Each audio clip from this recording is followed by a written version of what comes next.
Hey, what's up guys, it's DarkArmedDuelist, and today we're going to be doing a Dark Blade deck profile. So I'm really interested to do this deck because this is actually a Patreon request deck by Izzy. So Izzy asked me to make a deck that actually could use Dark Blade in it and the fusion monster Dark Blade the Dragon Knight, which is a really interesting concept, but there's only 5 cards in the entire archetype. So you might be thinking, wow, what are you going to actually do with that? Well, there's actually a lot of creative freedom with actually having a monster like that just is a regular vanilla monster to be able to make all sorts of crazy decks. So I'm really excited to show you guys this because this is a really awesome deck that has some really amazing gimmicks and some really amazing boss monsters with it. So without further ado guys, don't forget to like, comment, subscribe, hit the bell there so you can become part of the notification squad, and definitely check out the Patreon down in the description below just like Izzy did, and definitely give Izzy some love down there as well so you can get all those awesome rewards as well on Patreon, like getting your name in the description of every single video, getting a signed card to the mail, or even getting to request a deck profile every single month to your patron along with test stands. So without further ado, thank you so much for Izzy for requesting this one, and let's get straight on into this. So, first off, we're going to be playing 3 copies of Dark Blade, which is just a regular normal monster, and I actually used to play this card a lot until I got some Japanese voice raiders back in the day. But this card is absolutely crazy. I love the lore behind it. Like, it's not a crazy card, it's just an 1800 beat stick, but it's a really awesome card for the lore behind it and it being such a classic old card. So what it basically is he is a dragon rider that can tame dragons, and he was from the Dark World, which is a really neat kind of concept for having a monster. And I really wish that they would flush out the archetype with Dark Blade, because he's basically just Dark Blade, pitch black dragon. There's one random red dragon that's level 5, which is really bad because you have to normal summon it out. And then you have Dark Blade the Dragon Knight, and then they have a retrain of him, and the retrain is terrible, so you don't play it in this deck. So basically you're focusing around summoning him and summoning out your copy of Dark Blade the Dragon Knight. So we're then going to be playing 3 copies of Pitch Black Dragon. Pitch Black Dragon is a neat card in this deck. It's a union monster, one of the first union monsters ever created in Yu-Gi-Oh! And it has the ability to equip itself to a copy of Dark Blade, and when you do, it increases its attack by 400, and it gives it piercing damage, which is a really awesome effect, matching its attack points actually with Dark Blade the Dragon Knight at 2200, which is really nice for this particular deck. We then play 3 copies of King of the Swamp. King of the Swamp is basically the MVP of the entire deck, because King of the Swamp has the ability that you can discard it to the graveyard and add a polymerization from your deck to your hand, and also it can be substituted for any other monster that is going to be used for a fusion summon. For example, if I have Dark Blade but I don't have Pitch Dark Dragon, I can use the King of the Swamp in place to summon out my copy of my Dark Blade the Dragon Knight, as long as the other fusion material is correct, which is kind of neat. Or actually, it doesn't even care, it just has to be the other fusion material, which is kind of neat. We then play 3 copies of Elemental Hero Prisma. Elemental Prisma is a really awesome card in this deck, because Elemental Prisma can send a monster from your deck to the graveyard that's listed on a fusion monster, and then it becomes that fusion monster, which is kind of cool. So for example, if I normal summon out my Prisma onto my side of the field, and then I want to say turn it into a Dark Blade, I would just immediately reveal Dark Blade, or Dark Blade the Dragon Knight, and then be able to send my copy of Dark Blade from my deck to the graveyard, which Foolish Barrels it, and then I would go off from there with being able to special summon out my copy of Dark Blade the Dragon Knight if I have Pitch Dark Dragon, or vice versa, depending on which card I don't have. We're then playing a personal tech of mine in this deck, which is a single copy of Zombra the Dark. Zombra the Dark is one of those cards you might be looking at this card and going, wait, are we back in 2003? What's happening? Why are we playing this?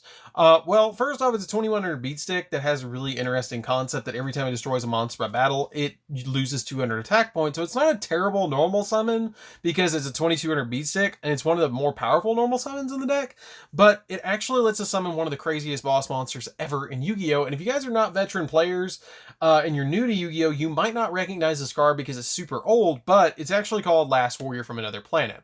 So Last Warrior from Another Planet has the ability that when this card is special summoned, you destroy all monsters on your side of the field, and neither player can summon monsters. You can still set monsters, but you can't summon any monsters. So it's basically walking Vanity's Emptiness, where neither player can special summon, neither player can normal summon, neither player can summon at all, as long as it's on the field, which is insane. And it's a really cool card to be able to summon in this deck, and with Prisma and King of the Swamp, it's ridiculously easy to actually summon it to be able to go in a first turn play and back it up with some other plays in the deck. And it kind of surprises your opponent when you summon that card and then they have to use so many resources to out it, that you pretty much are going to win at that point because they can't out it in certain ways.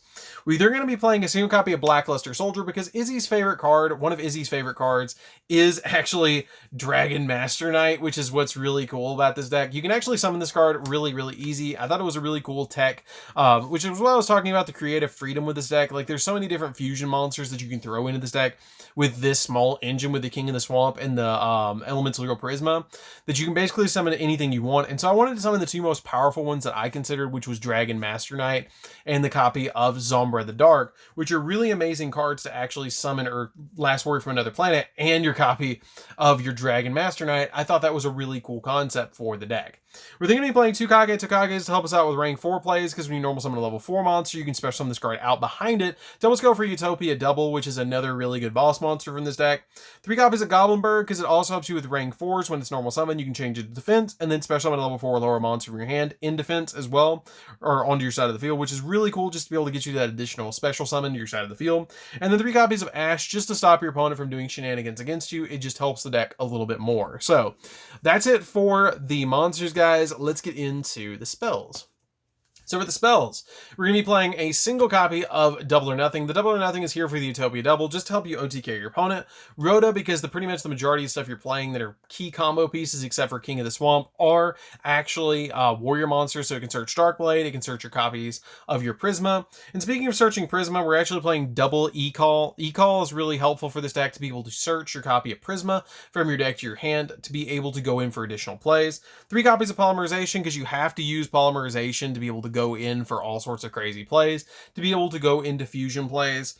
3 copies of Fusion Deployment. Fusion Deployment is extremely important in this deck because it's even got Darkblade on it. It's technically part of Darkblade's, or Darkblade's lore, I guess, because he's on it. But basically you reveal a fusion monster in the extra deck, and then you can immediately special summon one of the materials from the deck, which is super helpful. You can't special summon Blackluster Soldier because it has to be correctly ritual summon, but you can special summon out Darkblade, Zombra the Dark. You can special summon out your copy of Pitch Black Dragon. There's a lot of different cool combos with this card to be able to get into some really neat plays, but you can't use anything else but fusion monsters for the rest of the turn from the extra deck.